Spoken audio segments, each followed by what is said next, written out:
Les virus circulent encore et parmi les plus sceptiques, on met en bonne position la jeunesse, une catégorie à tenir à l'œil pour éviter justement le reconfinement comme ça se fait déjà partout ailleurs. Pourquoi tenir la jeunesse, les jeunes, les adolescents à l'œil? Pas parce que c'est eux qui peuvent les mieux faire circuler la maladie, mais parce que eux aussi peuvent contaminer ceux qui sont plus vulnérables et tout peut arriver. Alors pour prendre soin de soi-même et prendre soin de nos communautés, nous devons nous rappeler à l'ordre. Bienvenue Madame, Messieurs, bienvenue à vous jeunes, à ce Stop Covid. Mais l'existence ou le fait que Covid-19 continue à circuler ne devrait pas nous faire perdre de vue les autres problèmes de santé sexuelle.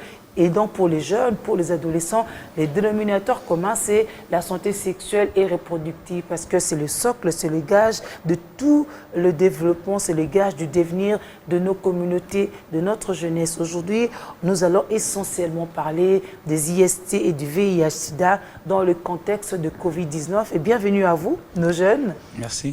Pères éducateurs, Hervé Lola avec 2 O et puis Jenny Ndindir à Paris. Bonjour, bonsoir. Bonjour. Alors, on fait forcément un lien entre le VIH-Sida, non, les IST, le VIH-Sida. Aujourd'hui, on va voir dans le contexte de Covid-19 parce que c'est ça le socle, c'est ça l'actualité. Mais on commence d'abord par les IST. Qu'est-ce qu'on devrait comprendre par IST?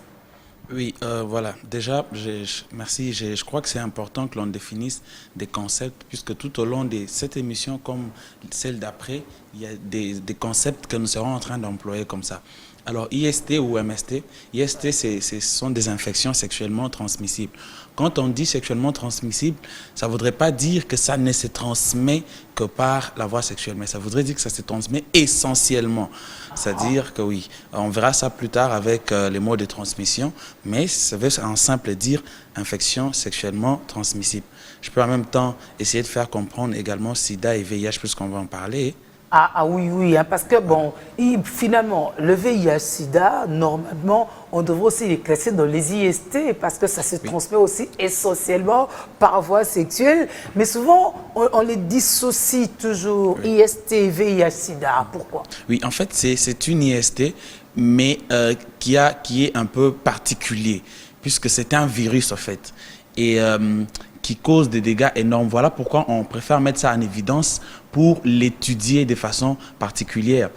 SIDA, en simple, ça veut dire syndrome immunodéficience acquise, mais ça c'est scientifique. Ouais. Qu'est-ce que ça veut dire exactement? C'est pas pour décourager les amoureux. Hein? Oui, voilà, ça veut tout simplement dire que c'est un groupe de signes qui baissent notre système immunitaire. Et humain, à la fin, il y a humain, ça veut tout simplement dire qu'on n'est pas, on ne trouve ça que chez les humains. On ne trouve pas ça chez les animaux et tout. Et VIH... Même si les origines remonteraient aux animaux. Oui, voilà. Ouais. Et VIH voudrait dire virus immunodéficience humain. Ça veut tout simplement dire que c'est un microbe, en fait, qui s'attaque à notre système immunitaire, les globules blancs, et qui l'affaiblit, qui les détruit, ce système, et qui donne donc ainsi, qui fragilise ainsi l'humain et les mettant à la disposition de toute autre petite maladie qui viendrait pour l'écrouler après. Donc il y a une différence quand même nette, assez remarquable, Jenny, entre IST tout court et VIH-Sida, parce que les IST n'affectent pas forcément les globules. Oui, justement. Hervé faisait allusion tout à l'heure. Voilà, c'est comme on va les développer un peu plus, bientôt. Et donc, les IST se diffèrent vraiment de VIH-Sida, quoique le VIH-Sida se transmet de façon sexuelle. Donc, c'est vraiment une infection qui affaiblit le système immunitaire et finalement, ça permet à ce que les maladies, les infections opportunistes viennent attaquer le système immunitaire. Et ça serait très très malvenu, surtout en cette période, que quelqu'un souffre du VIH-Sida, c'est là que c'est la maladie, n'est-ce pas?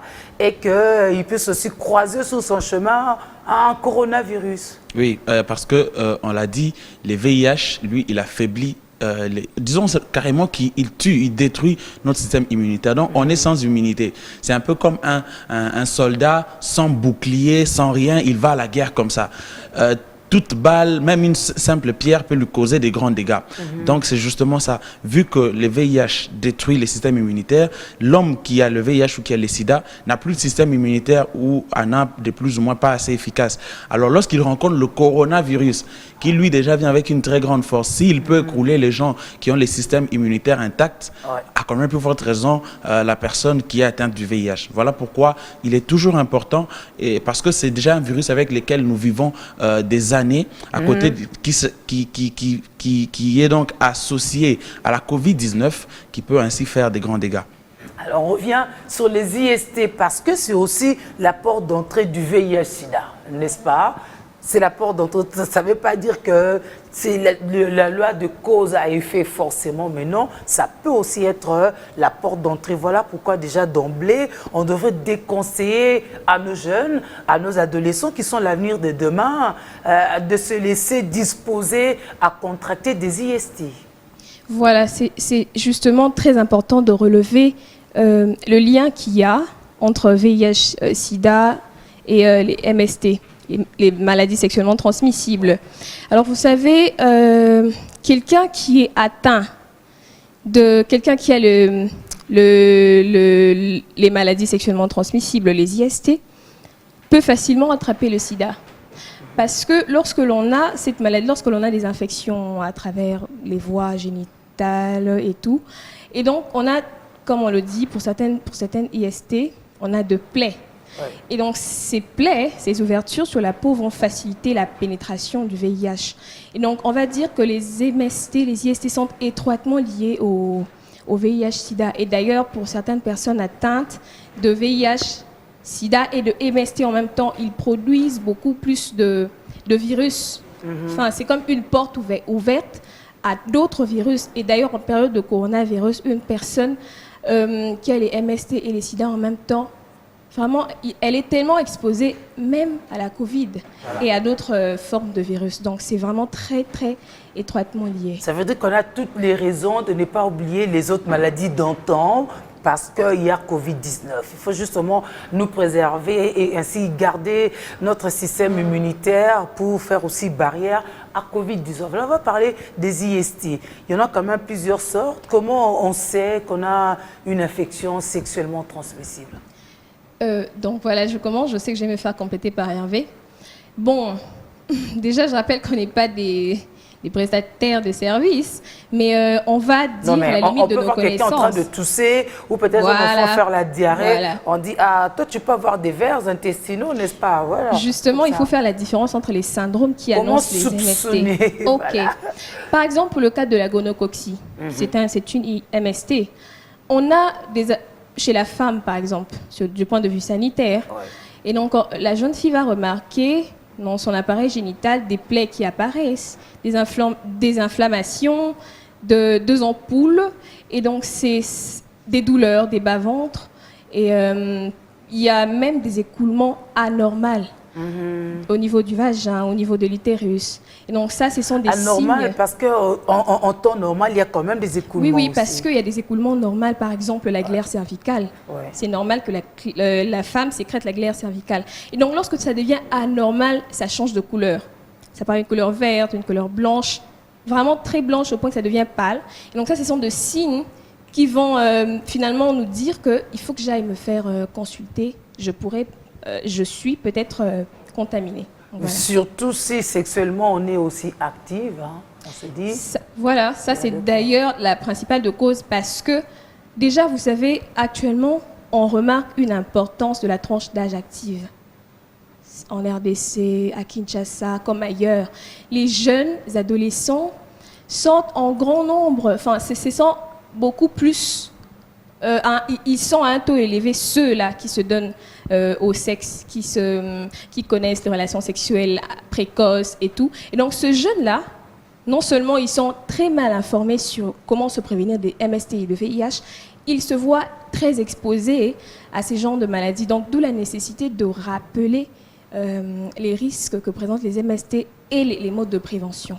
Alors, quand Jenny parle de ça, elle en parle peut-être en tant que fille, parce qu'elle parlait de ce que les filles peuvent directement voir. Qu'en est-il des garçons? Justement, je voulais justement faire cela. Elle a parlé d'écoulement. En fait, on ne retrouve pas seulement l'écoulement chez la jeune fille. On peut également retrouver ça chez le jeune garçon. C'est vrai qu'en temps normal, surtout au moment de la puberté, avec toutes ces transformations, il peut se faire qu'un garçon se réveille un matin, il voit que sa culotte était mouillée. Donc, c'est normal que ça se passe. Ce ne sont pas des femmes de nuit. Oui, ce ne sont pas forcément des femmes de nuit. Pas forcément. Oui, voilà. Mais quand ces écoulements-là deviennent plus clairs, comme elle a dit, plus pâles et tout, ça devient anormal. Donc, les écoulements, il y en a chez la jeune fille, il y en a chez la jeune garçon. Oui. Quantité, couleur à peu près similaire. Et donc, les dégâts sont aussi presque pareils. Oui, et on peut également parler des plaies dans la bouche. Mais en fait, il faut savoir que ce ne sont que des symptômes. Il ne faudrait pas immédiatement, après que vous ayez vu ces symptômes, commencer à prendre des médicaments pour dire c'est une infection. Non, ça, ce ne sont que des signes. Ce n'est qu'une alerte. Ça peut être une fausse alerte aussi. Alors, il est toujours important, quand vous voyez ces signes, de ne pas faire de l'automédication, d'aller voir des prestataires de santé. Déjà que c'est compliqué de faire l'automédication dans ces cas-là, à moins qu'on ait vraiment une expertise, franchement, c'est quand même pas la malaria. Les IST, il y en a de plusieurs sortes, n'est-ce pas? Il faudrait peut-être un moment essayer un peu de rappeler et dire un peu quelles sont les différences les unes des autres. Et donc, dans ce cas, comment on peut se permettre l'automédication? Oui, parce que déjà, une sorte de IST, en fait, toutes les sortes ne se soignent pas de la même manière. Non. Il y a un traitement approprié à telle catégorie et un traitement approprié à un tel autre. Voilà pourquoi il est très important de voir les médecins, même si fréquemment on a des IST. C'est pas parce que tu vois le signe que tu as toujours vu que tu dois directement conclure que ça doit être forcément une IST. Ça peut être quelque chose d'autre. Actuellement, d'ailleurs, beaucoup de maladies ont presque les mêmes symptômes. Aujourd'hui, on parle de la COVID-19. Regardez les symptômes de la COVID-19. Mais ce sont presque les mêmes symptômes que la malaria. Vous voyez? Alors, si on fait toujours des conclusions par déduction... oui, hein? Parce qu'on a quand même du mal à se dire, avec ce que je ressens, je ne vais pas avoir la COVID-19. Voilà. On ne se prononce pas sur ça. Mais pour la malaria, c'est évident. Ça, c'est fréquent en RDC à Kinshasa. Vraiment, l'automédication est une chose... C'est une réalité à Kinshasa. Et d'ailleurs, c'est une chose à éviter. Parce que moi, j'ai vu de gens mourir par automédication. En guise d'exemple, une voisine que j'ai connue qui a perdu son enfant par automédication. Eh ben, elle avait juste remarqué que la jeune fille avait de maux de tête, vous savez, de maux de tête. Et puis, il se dit, là, je parle de la malaria. Et puis, elle se dit finalement, ça doit être la malaria. J'ai des médicaments à la maison, j'attaque ça. Et après, ça crée de complications. Et quand elle est à l'hôpital, c'était trop fort. Voilà, elle avait déjà la quinine, elle avait des médicaments contre ça. Alors que après qu'elle aille à l'hôpital avec la jeune fille, la situation s'est compliquée et finalement, elle a perdu l'enfant. Donc, c'est vraiment une chose à éviter. C'est pour ça qu'il ne faut pas le faire chez vous. Alors, quand même, en passant, il y a combien, il y a quoi et quoi comme IST et c'est quoi quelques différences quand même à peu près, même si on n'est pas au labo ici? Voilà, si il faut citer, je connais par exemple... la gonococcie, que je viens de dire, ça se manifeste par des plaies au niveau des voies utérines, de voies génitales. Et donc, à part ça, il y a le syphilis qui a des symptômes à peu près similaires, mais sauf qu'il y a aussi des gonflements et des ampoules après.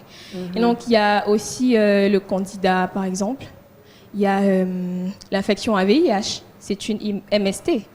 Et donc, il y a beaucoup d'infections qu'il faudrait vraiment différencier. Et d'ailleurs, je sollicite le fait qu'il faudrait vraiment... le jeune, l'adolescent, devra avoir autant d'informations sur ça pour pouvoir différencier que si je vois de tels signes, il se pourrait que ce soit telle infection, tout en allant se faire examiner, bien sûr. Bon, je vais compléter, Jenny. Moi, je crois que l'adolescent, parce que si l'adolescent se dit ça doit être telle infection, par exemple, tout de suite, il a envie de prendre les médicaments. Moi, je crois que dès que l'on constate quelque chose d'anormal dans sa santé sexuelle, parce que après, on verra qu'il y a des conséquences. Dès que l'on retrouve quelque chose d'anormal dans sa santé sexuelle, il faut tout de suite aller voir un prestataire de santé. Au-delà de tous les signes que l'on a déjà cités, il faut également citer les douleurs par la voie utérine, comment le dire, quand tu urines par exemple, tu as des douleurs. Ça aussi, ça peut être un signe. Donc, il y a beaucoup de signes comme ça. Dès que vous constatez quelque chose d'anormal, quelque chose d'inhabituel dans votre santé sexuelle, ne faites pas de l'automédication, ne supposez pas aller voir un prestataire de santé. Et c'est très important parce qu'après, il y a des conséquences. Mais il semble aussi que ceux qui constatent assez tôt, ce ne sont pas tous les sexes mis ensemble, n'est-ce pas? Chez une catégorie, c'est un peu plus rapide, la signalisation, peut-être chez les garçons par rapport à la fille, n'est-ce pas? Donc, je veux dire qu'on ne constate pas forcément au même moment, c'est les cas qui peuvent arriver. Oui, et justement, je crois d'ailleurs que c'est plus fréquent chez les jeunes filles. C'est comme ça que beaucoup de garçons pensent que les IST, c'est pour les filles. Et c'est pour les filles, est-ce que ce sont les filles qui leur amènent ça? Oui, et moi, je crois que c'est tout récemment que j'ai appris que les garçons pouvaient souffrir des IST. Voilà. Parce que pour moi, c'est toujours les filles que j'ai entendu parler de ce problème, IST, ceci, infection. Et moi, pour moi, un garçon souffrir des infections, je ne m'imaginais pas. Parce que la légende renseignait que, comme chez la fille, tout est intraverti. Voilà, c'est justement ça. Elle est une sorte de réservoir, mais chez les garçons, comme c'est à l'extérieur, donc il ne peut pas avoir. Et d'ailleurs, ça pose même la question des modes de transmission. Parce que quand on dit ça, c'est comme si les IST ne peuvent se transmettre que par la voie sexuelle. Alors qu'il y a, les IST peuvent aussi se transmettre de la mère à l'enfant. Elles peuvent aussi se transmettre par la voie sanguine. Lorsqu'on utilise des objets tranchants, ici à qui on voit ce qu'il y a, on appelle ça comment déjà, Jenny? Je crois manicure, quelque chose comme ça. Oui, avec tout ce que Banaverni. Voilà, Banaverni. Les limes qu'ils ont, les petits ciseaux. Voilà, les IST peuvent également se transmettre par ça. Parce que une fois, il y a ma voisine, en fait, la petite fille qui souffrait des IST, et quand elle a dit à sa maman, pour sa maman, Jean, tu as connu les sexes et tout. Non, en fait, c'est pas le seul moyen, c'est pas le seul mode de transmission. On peut contracter ça par la voie sanguine. Surtout, j'insiste, surtout avec les systèmes de Banaverni, parce que ça, c'est très fréquent et c'est vraiment la réalité du terrain. Je crois que c'est important de s'acheter les objets des manucures, pédicures, mais aussi même il faut toujours même avec les seringues et tout, toujours désinfecter et tout ça avant de les utiliser. Surtout pour les objets non jetables. Parce qu'il y a des objets comme, je crois, la seringue, lorsqu'on l'utilise, généralement, après, on jette. Mais il y a des objets on a peur que ça te pique par la suite, mais le reste, on garde. Mais justement, quand on parle de ces questions par rapport aux objets tranchants, surtout qu'on utilise en commun, ça crée aussi le scepticisme un peu similaire à Covid maintenant. Beaucoup, surtout des jeunes filles qui ont l'habitude parce qu'elles trouvent que c'est nettement mieux lorsque c'est moi la vernis qui était de passage qui vient faire et qui nous fait à 10, à 15 avec les mêmes objets. On se dit, pas mal. D'où la nécessité de prévenir les MST et tout. Donc la prudence est très très importante. Et d'ailleurs, je profite pour... vous savez, ces trucs de manicure, pédicure, ça c'est l'acculturation. Je profite pour élever les éléments favorisants et entraînant ou facilitant le fait que les IST se propagent aussi rapidement actuellement avec la modernisation. Vous savez, avant, moi j'aime toujours faire ce parallélisme avec ces trucs de maquillage, maquillage, manicure, pédicure, le vernis et tout. Puisqu'avant, il n'y en avait pas. Moi, je trouve que déjà, ça faisait en sorte qu'il y ait un peu moins de taux. Parce qu'aujourd'hui, c'est toutes les jeunes filles qui aiment se faire belles. Et donc, lorsqu'on utilise des ustensiles infectés, c'est facile qu'on attrape la maladie. Et pourquoi ne pas relever aussi, je parle de la modernisation, le fait que actuellement, déjà, pourquoi beaucoup de jeunes filles, de jeunes garçons, de jeunes adolescents s'adonnent à des pratiques sexuelles pour attraper finalement des MST, c'est parce qu'on a vu, c'est parce qu'on a regardé, c'est parce qu'on est trop accro à l'acculturation, on est trop accro à la modernisation, aux médias par exemple. Et donc, plus on s'expose, plus on est incité à aller pratiquer les rapports sexuels et plus on s'expose alors on va ensuite forcément aux MST. plus loin. Vous savez... mais c'est ça avec les jeunes garçons. Les jeunes garçons voudraient aussi avoir en sa compagnie une fille branchée, c'est ça. Oui, vous savez... Ça se fait pour vous. Oui, bon. Bon, en fait, ce que moi j'aimerais dire, c'est que j'ai vu des gens respecter les gestes barrières. Et je crois que c'est à cause de ça qu'aujourd'hui, on est arrivé même à lever l'état d'urgence puisque les taux des contaminés a baissé et tout ça. Je crois que si on faisait pareil, en respectant justement la distanciation des objets tranchants, genre tu as tes objets de manucure, moi aussi j'ai les miens. Si également les jeunes savaient qu'il faut se protéger lors des rapports sexuels ou observer l'abstinence carrément, pour moi ce sont là les gestes barrières contre le VIH. Si la COVID-19 a des gestes barrières, le VIH également a des gestes barrières. Je pense que ça c'est bien dit. Il faut peut-être marteler dessus, n'est-ce pas? Maintenant on en arrive aux gestes barrières justement, parce que nous disons que ces IST, donc les maladies sexuellement transmissibles, les maladies qui se transmettent essentiellement par le sexe, parce qu'il y a d'autres aussi qu'on peut contracter sans être passé forcément par des rapports sexuels. Il y a des filles, il y a des pisseaux, il y a des vierges qui parfois aussi contractent certaines, hein, n'est-ce pas? Mais alors, il faut carrément observer certains gestes barrières. Il faut peut-être le dire un peu plus clairement, autant qu'aujourd'hui on parle du lavage des mains, du port des masques et tout. Okay. Ouais. Donc là, voilà, s'il faut relever les mots de prévention, les gestes barrières par rapport enfin, les gestes barrières, on en a parlé pour le cas de la Covid-19. Ouais. Alors moi, je profite pour parler des gestes barrières pour les maladies sexuellement transmissibles. On s'est dit, bon, comme là, ça se passe en coulisses, on ne sait pas, donc on voilà. Comme l'expression geste barrière, on a maîtrisé ça. Okay. Restons dans l'expression geste barrière. Voilà. Oui. Donc voilà. Alors, on va dire, déjà, la méthode, la principale méthode la plus sûre à 100%, c'est l'abstinence.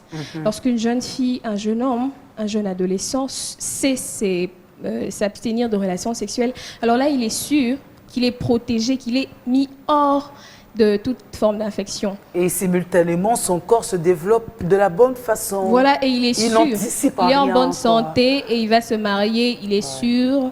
Voilà. Et maintenant, parce que ce n'est pas tous les jeunes qui peuvent s'abstenir ou qui veulent le faire. Et pour les jeunes qui sont activement sexuels aujourd'hui, alors pour eux, il est conseillé l'utilisation correcte de méthodes contraceptives, des préservatifs. Et donc ça, on ne va pas dire qu'on est en train de le pousser à les faire, mais pour ceux qui les font, c'est mieux parce que les préservatifs protègent à double tour. Ils protègent contre les infections sexuellement transmissibles et le VIH-Sida. On a l'impression que la fille a la facilité de demander ça, mais l'homme ne trouve pas satisfaction, le bienfait, le bien fondé des préservatifs. Oui, il y a un trucage quelque part. Oui, et j'aimerais un peu compléter Jenny avant de rebondir sur cette question. C'est que Jenny a parlé des gestes barrières qui nous protègent contre le VIH, mais plus dans l'aspect où le VIH se transmettrait par voie sexuelle. Par voie sexuelle, oui. Mais d'autres gestes barrières qu'il faudrait également observer pour le VIH qui se transmettrait par la voie sanguine, c'est que chacun doit avoir ses objets. Tout ce qui peut blesser, comme gilette, utiliser une fois la gilette, les objets de manucure, pédicure, avoir les siens en tout cas. C'est même plus hygiénique au fait. Voilà, c'est plus hygiénique aussi. Et voilà, ça c'est... Mais également, ça nous protège en même temps. Aussi des problèmes de peau, hein, à un moment, oui, voilà, justement. Alors, aussi les gestes barrières pour les VIH qui se transmettraient de la mère à l'enfant. Déjà, quand une femme remarque qu'elle est enceinte, mais qu'elle souffre des infections, il faut vite les soigner. Oui. En tout cas, vite les soigner, parce que un enfant qui naît d'une mère qui souffre des infections peut souffrir des maladies après. Je crois la pneumonie. Il y a la conjonctivite. Voilà, la conjonctivite également. Il y a même des malformations comme ça, dues justement aux infections de la maman. Voilà, voilà pourquoi il est important de respecter les gestes barrières. Donc, si vous oubliez tout ce qu'on va dire après, retenez qu'il y a des gestes barrières qu'il faudrait observer dans les cas du VIH. Voilà, dans les cas du VIH, des gestes barrières à observer dans les cas des IST. Nous voulons séparer les IST du VIH, parce que si on évitait déjà les IST, donc on a barré la route à VIH-Sida, et probablement on a aussi barré la route à Covid-19 parce que notre immunité est bien renforcée. Oui, pour revenir maintenant sur votre question également, parce qu'on m'avait posé une question. Garçons. Voilà. Oui, on n'allait pas se séparer sans ça. Généralement, les garçons, ils se disent que ça donne pas du plaisir d'aller avec les préservatifs. Parce qu'ils se disent qu'on mange pas la banane on mange pas la banane avec la peau ou le bonbon avec le sachet. De plus en plus maintenant la banane se mange avec la peau. Hein. Oui, bon, vous savez, je me dis pour quelques secondes à peine de plaisir, vous pouvez vraiment gâcher votre vie. Vous pouvez détruire même l'avenir de vos enfants d'après. Parce qu'on a parlé ici du VIH qui se transmettrait de la mère à l'enfant. Imaginez-vous que la jeune fille va sans préservatif et qu'elle a en même temps la grossesse, elle contracte la grossesse et les IST en même temps. Donc, non seulement son avenir à elle est hypothéqué, mais également l'avenir de cet enfant qui peut-être va souffrir de la pneumonie à cause de ces infections-là. Donc, voilà pourquoi il est important que le jeune garçon se protège également, puisqu'il peut souffrir des IST qui peuvent même conduire après au problème comment on dit chez l'homme? Chez la femme, on dit problème de fécondation, et puis chez l'homme, on dit quoi? De stérilité. Voilà, bon, les problèmes de stérilité, ça peut amener ça après. Donc, l'homme doit comprendre que lui également doit se protéger parce que lui aussi peut être vecteur des infections.